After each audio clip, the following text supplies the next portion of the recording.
complication. Hello, everyone. Happy Wednesday. It is Wednesday, January 27th. Amy and Samir here on the book club for movies. We're happy to be here. Sorry we're a few minutes late. We were talking about tattoos. That's very important topic. A tattoo. But yeah, hope everyone is having a wonderful Wednesday. Today, the main event is we will be discussing Oscar-winning Italian actress Anna Magnani. That was wrong. We're talking about her and how wonderful she is. Yeah, but before we start anything, there was news today that one of our previous Woman Crush Wednesdays, Miss Cloris Leachman, passed away today at age 94. She actually died at Encinitas, which isn't too. Had I known that she was local, I would have tried to meet her. I know. What were you thinking? She probably had all the time in the world to talk to you at this point. I mean, I just had my sights set on Richard Dreyfuss, I guess, and then that happened, and I didn't know. I didn't know she was in the area, but anyway, she was 94. We talked about her, I think in November. We talked about her, and we were just marveling at her amazing long career and just like, she's still acting. She's 94.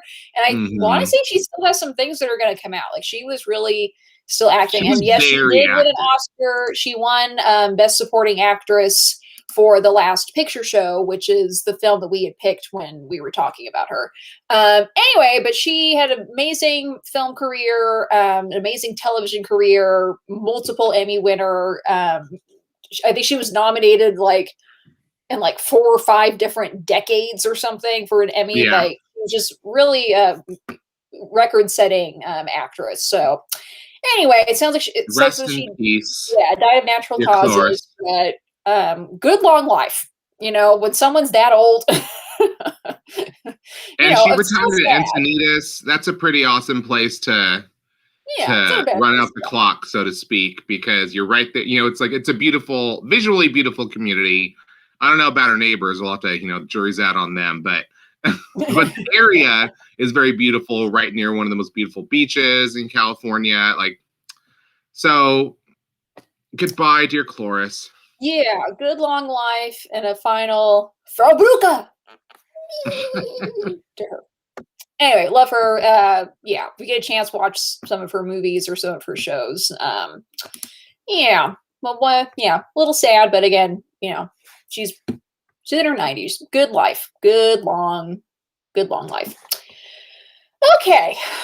Well, before we talk about Anna Magnani, let's talk about yesterday's film. Yesterday, we talked about director Terry Gilliam and his second feature film as a solo project after Monty Python, Brazil.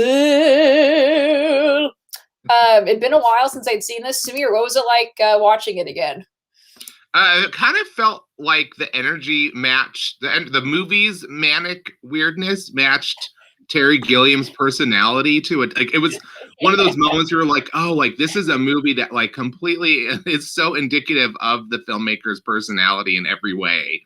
Because it's so bizarre. And I was surprised, not surprised, but maybe I was surprised when I was reading that he thinks that this film is not about the future, it's about the present. So the present as of, the mid 80s. That's something I'm trying. I want to watch it again to see if I can see how much of the present times he's, sort of working in.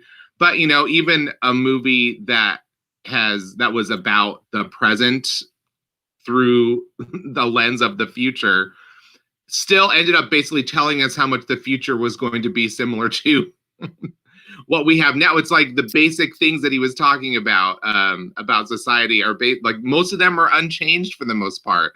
There's a little bit of that kind of story was worked into it too. I mean, I remembered most of the parts of this film, so I wasn't surprised by anything, because this is one that you've been watching movies for 30 years. and this is your kind of movie, you've probably seen it a few times. So I had lots of friends who were obsessed with it. And so a lot of it is like, oh, it was like revisiting an old weird friend. What about for you? Same, same. Did Biden make it? Yeah, I can see it. I can see it a Oh, little bit. okay. Yeah, this movie definitely is like crazy. One of, I mean, we mentioned that this was nominated for a couple Oscars, including Best Art Design, I believe, which I thought was very well deserved. Um, I mean, it was just so weird with like all the ducks everywhere, and even like in these like fancy places, or really these ducks where they make it like an art form coming out of like a fountain, and um, just crazy. And I love how quirky it is with all the little characters, and like Ian Holm was hysterical, and Oh his God. weird workers who it's like whenever he's not in the room, they watch old movies, including. I just love how they just mention that there's like, oh, like Casablanca's on today, and then you just hear it in the background. You never even see them watching it. You just faintly hear as time goes by. Yeah. There's all these moments that have like these relatable, like there's something that you recognize as part of your human world, but it's always in this very strange context, that like this weird melange of all these other things that just don't fit in, that you maybe didn't imagine before or haven't really seen in that way before. So it's constantly disorienting just by the fact, like, you're like, there are people walking around in this world like everything's normal.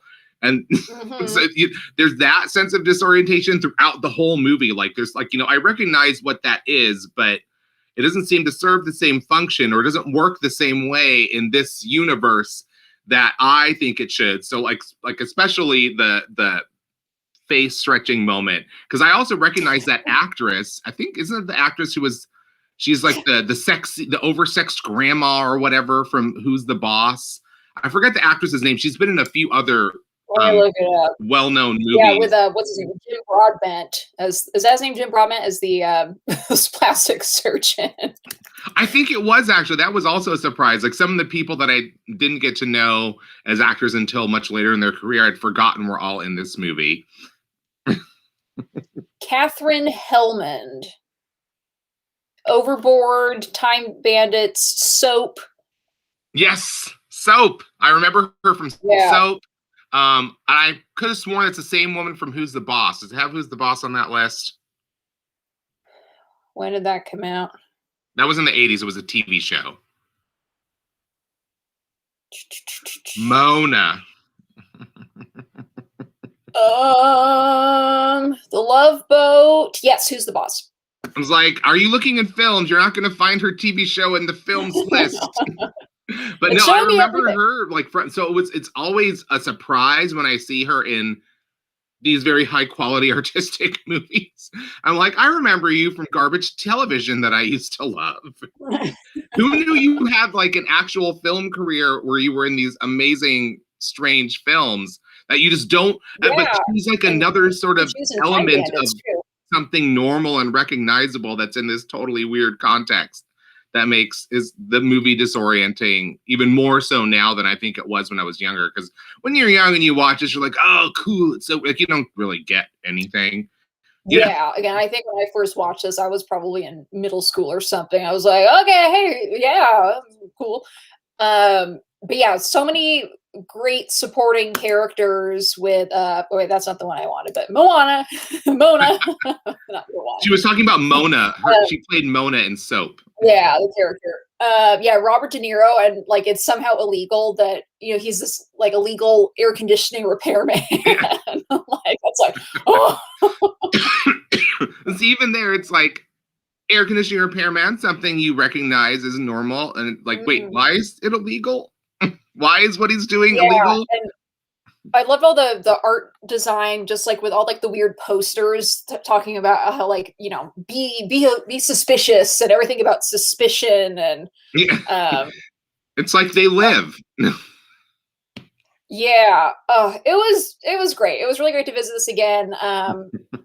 And really, I mean, one of the best examples of what Terry Gilliam does, and I think this probably more than, not that I've seen every single one of his films, but this really captures his style. Oh, I think Yeah. definitely. And then another one that's pretty similar to this, I think, as far as like the actual visuals go, would be 12 Monkeys from the 90s. Just that other weird, like dystopian type, I don't know, like very bureaucratic Oh thing. yeah. And of course, Brad Pitt was nominated for Best Supporting Actor for that movie. Oh. Didn't Terry Gilliam Yeah. also direct the film version of Jabberwocky, which was obviously Jabberwocky is a Yes. weird poem, but that Yes, was he never did do finished. that. Doesn't have a coherent story. But that movie, Jabberwocky, is actually free on YouTube right now. It's one of the free movies that you can watch with a few ads here and there. But if you Oh. are intrigued, and it's very strange, it has vibes of like the Brothers Grimm and Tideland, kind of like already in that movie. And it's kind of like, you know, it's before the Monty Python movies. I think it's before the Monty Python movies. So there's a little bit of like this weird mixture of all the things that are Gilliam. But I do agree with you that this movie is like the quintessential Terry Gilliam movie. And I think it will be for all time. And thank you, Chad. Yeah, I think so too. And we'll see. Yeah, we did They Live a few months back, or even further than that. We've been doing this for so long now, but we did that for one of our Cult Classic Fridays. And it was a trip. Yeah, but yeah, we'll see if Terry Gilliam makes any other films. Again, he's 80 years old now, so like if he didn't want to make any more films, I don't think anyone would blame him. I mean, he's been at it for a while. But you know, he yeah, might get the taste for it, or he might get the hankering for it, you know? Like you can't keep an old filmmaker down. At some point they're gonna want to do something. Look at Clint Eastwood. My God. And if he does, we'll watch it. It'll get a release and we'll be happy. But yeah, I really do recommend some of his other films. Things we talked about yesterday. Of course, I already mentioned 12 Monkeys, Fear and Loathing in Las Vegas. The Brothers Grimm is fun. If it's just kind of like a fun, kind of comforting fantasy film. It's one that I watched. I didn't watch it this year, but I usually watch that around October because it is kind of spooky in its own way.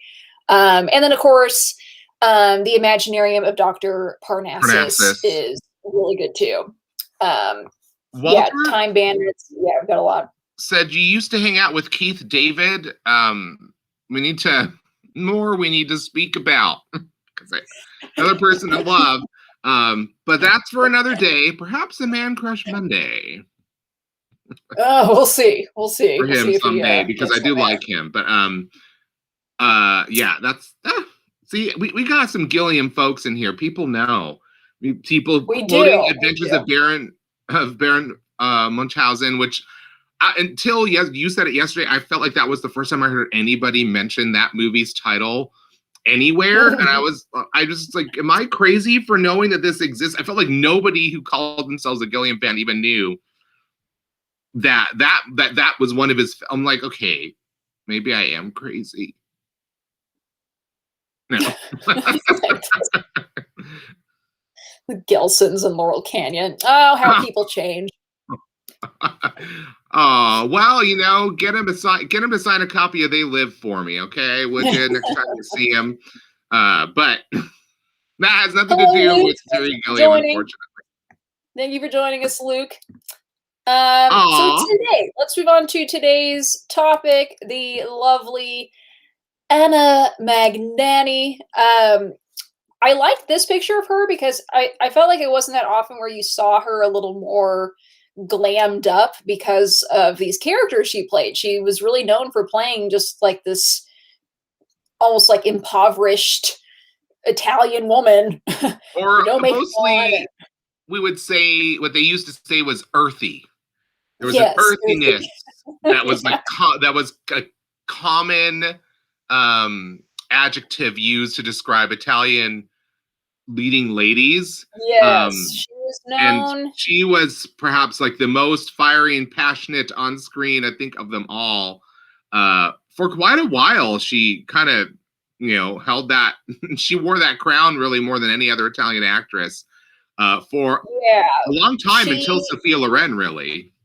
She was known as La Lupa, the perennial toast of Rome, a living she-wolf symbol.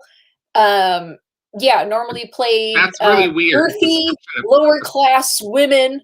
Certainly what she was known for. She was born 1908, March 7, 1908. Some people say that she was like pure Italian. Some were saying that like she had some Egyptian blood in her, or that her father was Egyptian. Some don't even really know if she was born in Rome or if she was born in Egypt.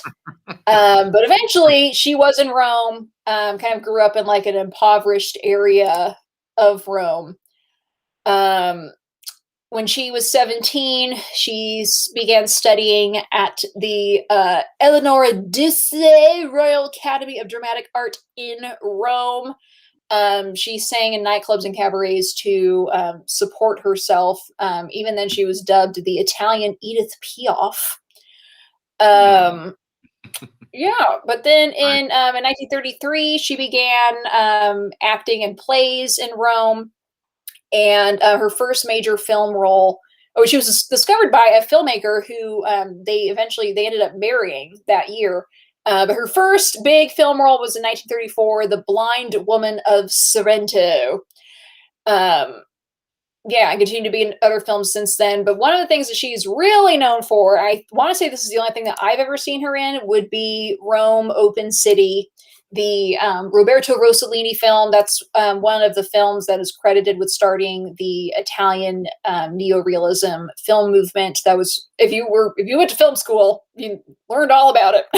Yes, there was I don't know if I would say that movie started it. It's definitely one of the quintessential examples. Wasn't the bicycle the one that was really supposed to be? Vittorio De Sica. Yeah. But she was known for her performances in these Italian neorealist pictures, and kind of was, most of her pictures were made by those directors, but she was such a captivating performer, and she had such an effect on viewers that lots of filmmakers, I think, started contacting her, asking her to be, because she started making movies outside of Italy. But to go back to, people were questioning what I meant by earthy. Earthy was sort of like a family-friendly term for like sensual and powerful in a way. Like there's something about her that was like, like salt of the earth, like of the earth, something naturally, too hot to handle in a way, but not so much just in a sexual way, more like emotionally fiery. I think it was also a way for them to try to maybe not sound racist when describing Italian people back in the 40s and 50s. There's also possibly that is where that term came from. But I remember that was like just a term that was always ascribed to her and, other Italian actresses like Gina Lollobrigida and Sophia Loren, as we, as Walter pointed out as well. Sophia is this kills me, Chad. Which later became the basis for Olive Van Nuys and Berkeley and San Francisco, any college town really. But yeah, she was one of those like burning through the screen kind of performers. Like you felt the intensity of her character's emotions like really, really strongly. Like I don't think anybody could go to a movie with her in it and not leave sort of haunted a little bit by the experience of her, witnessing her performance. She had that kind of power on screen, to the point that like she's kind of like the image that you have of the passionate Italian woman. She claimed that she was clairvoyant. It also says she ate and drank very little and could subsist for long periods on nothing more than black coffee and cigarettes.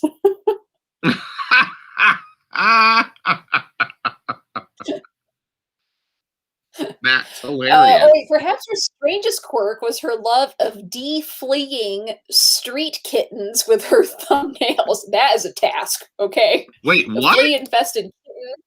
She would find little street kittens, and she would like kill fleas on them, which like if anyone's had to kill a flea, it's no easy task. You actually have to get them like between your thumbnails and like smash them, and even you think you've gotten them and you're like, did I get it? And then it hops out and you're like, no, it's gonna bite me. Yeah. That's a very time-consuming hobby. It sounds like. Well, That must it's a have good kept her real busy. Yeah. She only lived to be age 65. She died from pancreatic cancer. Huge crowds gathered for her funeral. Yeah. She also apparently, so she got married and then they separated after a couple years. She had a fling with Roberto Rossellini while they were working on Rome Open City. Yeah, but she only had married that one time. They divorced in 1950. Well, yeah, Roberto Rossellini is more famous for marrying Ingrid Bergman after she had had an affair with him and was pretty much exiled from Hollywood in the U.S. and then moved to Italy to make movies just with him until they realized that they were idiots and then basically invited her back. She was in one movie and then won an Oscar. But that movie was not, that whole story is another tale for another episode of some kind, because that is a whole thing. When we get to Ingrid Bergman someday, we'll go over that. But so that may be why he didn't marry Anna. But speaking of Oscars, the film that we picked today is The Rose Tattoo, and she did win Best Actress for this in 1955. She was nominated a second time in 1958 for Wild is the Wind.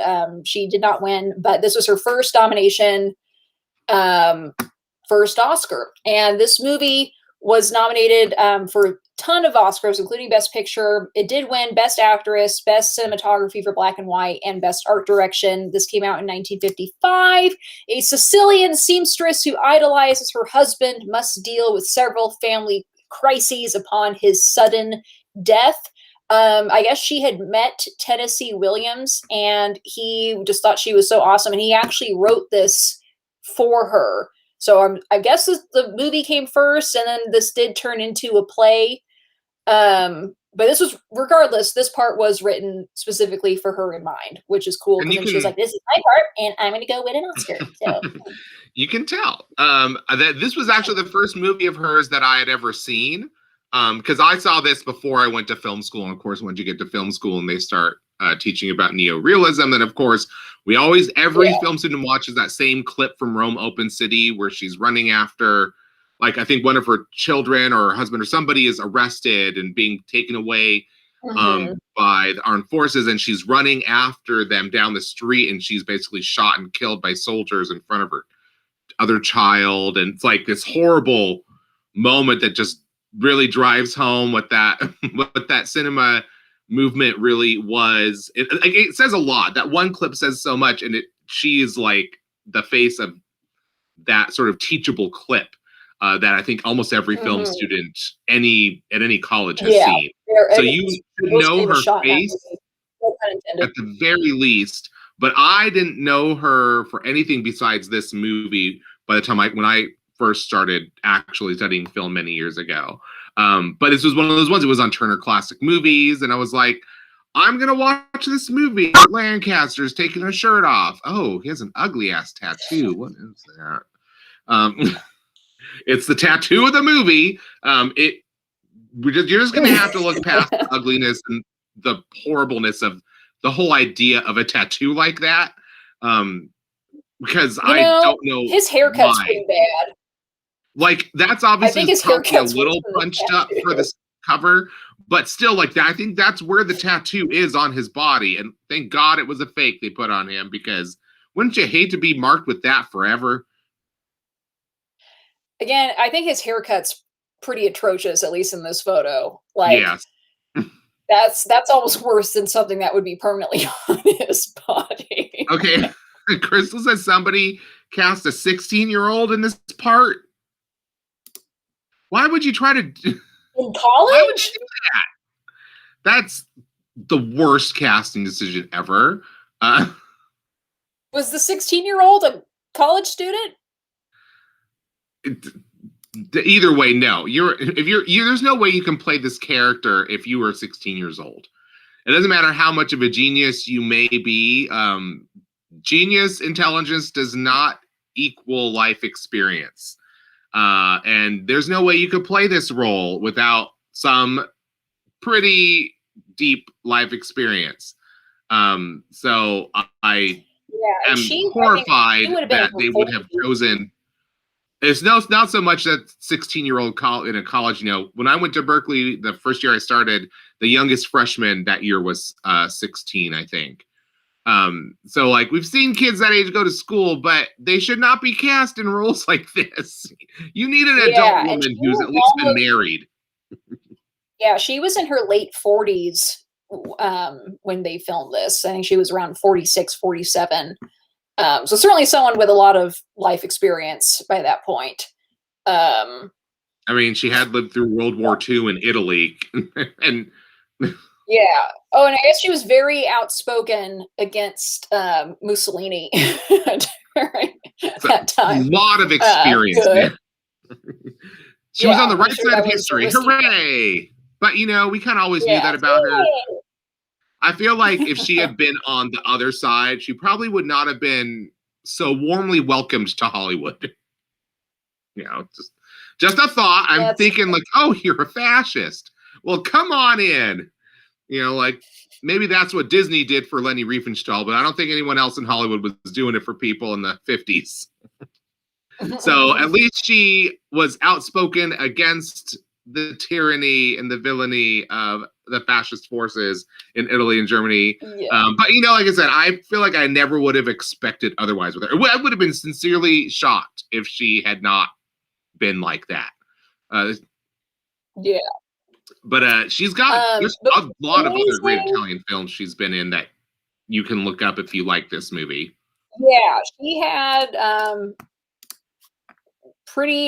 she had 52 credits. Her last film she was in was Roma in 1972, which is a Fellini film, Federico Fellini's Roma, which actually, I have seen that. So maybe I must have seen her in that too. She also did movies with Pasolini, and she basically all the great Italian filmmakers of the from like the 30s through the 70s. She pretty much worked with all of them in some capacity. Yeah. She was that like she was a star of Italy. An Italian star. But the Rose Tattoo, Sorry, you're choppy on my end, so I start talking and then there's like another word. Like, wait. But yes, there are two films called Roma. They are very different films, and actually one of them is Mexican. It's a Mexican film. Yes, so it was almost the Best Picture Oscar winner last year. Yes. Very different. Also different parts of the world, but there's also another movie that I think she was in called Mama Roma, which is a Pasolini film from the early 60s. She can't get away from that word, that title. Nope. Volcano is another one of her more popular films. Yeah, there's a lot. She's got a lot to choose from. But certainly Rome Open City is fantastic. Also, if you haven't seen that, but we wanted to pick this because she did win an Oscar for it, and I'm trying to watch all the Oscar-winning films for Best Actresses. So we'll be crossing another one off the list. I think this is only available to rent. I checked. I don't know. It's not on Criterion. It's not on Turner Classic right now. So you might just have to rent this one. It is available at least for that. But again, please watch your movies legally. Tomorrow is our final Thursday of the month. And we've been doing our true crime documentaries this whole month. And tomorrow's is Abducted in Plain Sight, which is insane. It's crazy. It was super popular when it came out on Netflix. I remember seeing everyone on Facebook. They would just be like, everyone has to watch this documentary. It's just, anyway, you do not want to miss it, our discussion tomorrow. And then you really don't want to miss Friday after the movie when we all talk about it like, oh my God, these people are stupid. Like, yeah, but join us. Please watch The Rose Tattoo this evening. Join us tomorrow as we discuss The Rose Tattoo after the movie. And then moving on to our final true crime documentary for the month, Abducted in Plain Sight. Hope everyone has a yeah, I checked all of those. Yeah. I have like 10 streaming app. I go through the whole game. Yeah. I was gonna say, did you check Tubi? No. I did check Tubi. Kidding. I think. I know you did. All right, guys. Well, have a wonderful evening. Hope you enjoy this film, and we'll see you guys tomorrow. Mwah. I'm still